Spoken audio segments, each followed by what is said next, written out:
October 7th, 2015 was the day I'll never forget. It's the day that changed my life. I was driving in my car, minding my own business from Gush Etzion to Jerusalem, and I decided to take the road from Tekoa, one of the back roads, because there was traffic. It was the first rain of the season, and lo and behold, as I passed two cars who were kind of on the shoulder of the road, kind of in the middle of the road, I didn't know what was going on. I thought maybe they were changing a tire. I slowed down to pass these two cars, and I looked to my right, and I saw what I hope none of you here or in the audience at home ever have to see: 40 masked Muslims, jihadists, running at full speed towards my car, carrying cement blocks and bricks and stones, and they were going to murder me. They were going to kill me, no doubt about it. And as they got closer, 40 meters, 30 meters, you really have about 5 seconds or so to decide what you're going to do. Are you going to hit the gas and try to get out of there? And in that split second, I decided if I press on the gas, they're going to hit me. They're going to reach my car. I don't have enough time. So thank God I do carry a gun. I am armed, use it for safety and security and protection. And I held my gun up to show them I was armed. At this point, I was at a complete stop, but they kept coming. So 20 meters, 10 meters, they're about to surround my car. And I opened the door, the driver's side door, and I fired one round in the air, and they all fled back towards their village. Now, I didn't know this at the time, but a woman just several minutes before had passed that exact point, and they actually surrounded her car and tried to drag her out and murder her. So she was covered in blood. I didn't know any of this till later on. Thank God a miracle happened. She survived, and she got out there. So why am I sharing you this life-changing story? Not just to eat up my clock here. If you remember the time period, and I think that time period still exists, 2015, or it could be 2002, or it could be 1929. It doesn't matter, really. What essentially was going on is you had a blood libel taking place. You had incitement being carried out. And in this case, it was the lie that Jews were desecrating the Al-Aqsa Mosque. We had it here just last week in regard to Hebron. We were told by the Palestinian Authority the Jews are damaging the holy sites in Hebron, and therefore they're going to UNESCO to try to declare Hebron, where our patriarchs and matriarchs are buried, as a Muslim-only holy site. You had this so-called stabbing intifada taking place. Again, this was a blood libel, accusing Jews of desecrating Al-Aqsa Mosque. So how did that message get spread? The message got spread through the media. If you remember 2002, that famous picture in the New York Times of what was actually a Druze policeman protecting a 17-year-old yeshiva student, the cover, front page of the New York Times said, no, this was an Israeli soldier beating up a Palestinian kid. So the media in that case was used to further the blood libel. And that's what we're seeing, unfortunately, time and time again here in Israel. The delegitimization of Jews, the delegitimization of Israel, and in particular, residents of Judea and Samaria, the settlers, as they call us, residents of this area, the Shomron, Judea.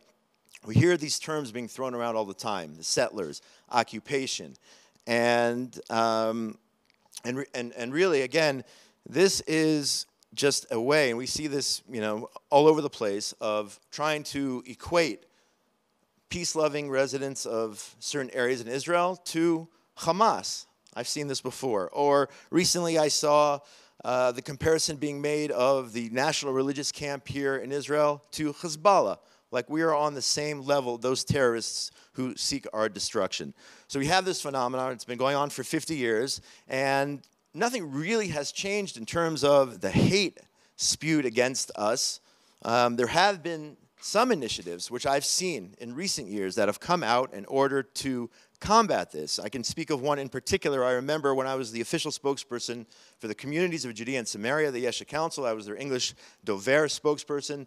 Back in 2004, we did one of the first ever wine tours of Judea and Samaria. We led the top journalists, foreign press here in Israel, the Associated Press, and some of the other big names, LA Times.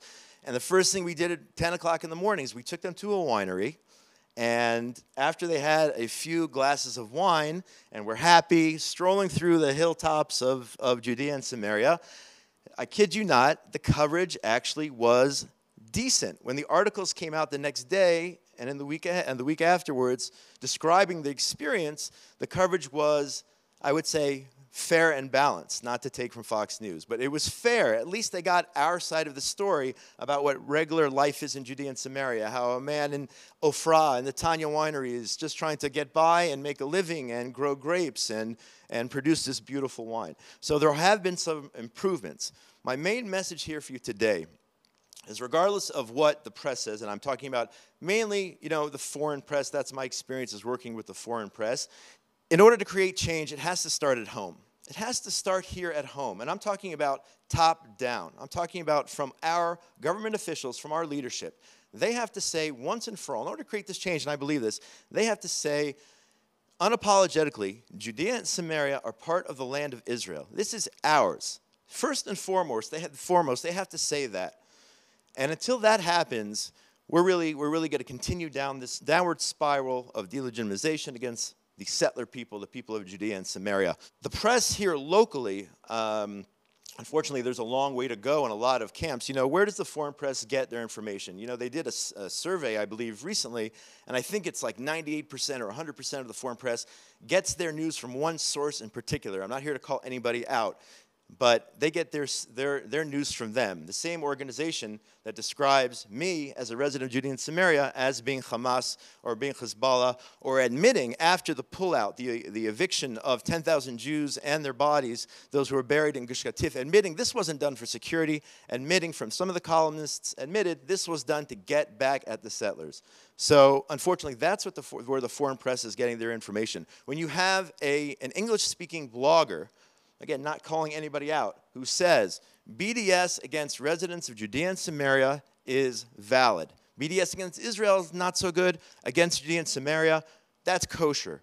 When you have that happening time and time again, what can you expect from the foreign press who shows up here in Israel and tries to get an understanding of the situation? And I'm not condoning a lot of the coverage here, but what I'm saying is, my bottom line is, it has to start at home. And until we are willing to say loudly and clearly from top down, from those government officials, from the politicians, from the residents, from the press who need to learn and don't even have the information, that we have a right to be here in Judea and Samaria. Until that happens, we're always going to be fighting an uphill battle. 50 years ago, this talk today is about 50 years since the liberation of Jerusalem, since the return to the historical areas in Judea and Samaria and the Golan and all these other areas. 50 years ago, the paratroopers were up on the Temple Mount, and the famous lines were uttered, Har Habayit Biyadenu, the Temple Mount is in our hands. And what happened just a few minutes later? They went down to the Kotel, those paratroopers. And again, not to disrespect, God forbid, them in any way, shape, or form, but after we were up there on Har Habayit, we went down to the Kotel. And I mean this both literally and figuratively, until we go back up to that Har Habayit. Again, literally, go back up, but also figuratively recognize our rights to not only the Temple Mount, but to Judea, Samaria, and all the other areas, and say it loudly and clearly. Until we do that, we will have the problems that we're having now with the foreign press, and unfortunately some of those here who seek to delegitimize the residents of Judea and Samaria time and time again. I thank you all for your time. And all the best. Thank you.